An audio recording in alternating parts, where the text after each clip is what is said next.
Rob, moving on to domestic football, it's now, I guess the focus is on that sort of relegation zone. Some interesting results from this weekend, and of course some sad news with a fan being shot at the Nelson Mandela Bay Stadium at the Chipper Chiefs game. Yeah, that unfortunately put a little bit of a blot on, what was supposed to be the sort of joyous finish to the season. Of course, we had the controversy anyway about when the title should have been handed over. Lots of debate about Chiefs should Chiefs perhaps have actually been given their rightful spoils a couple of rounds earlier when they in fact clinched the title well ahead of schedule.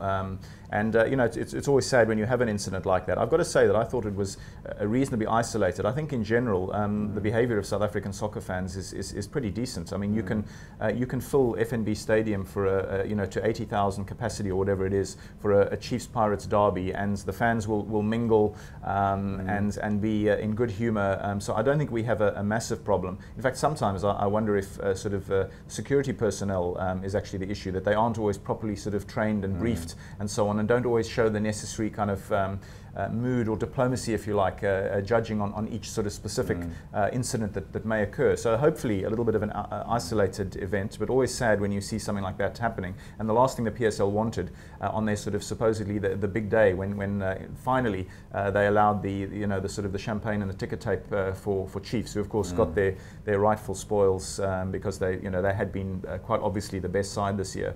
But the relegation battle went pretty much down to the wire. I suppose the big talking point was Amazulu finally succumbing.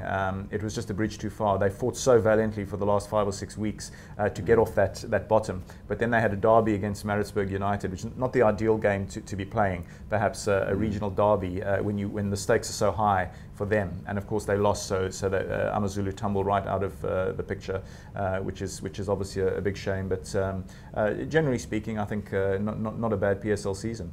Okay, great guys, thank you. Thanks Nick.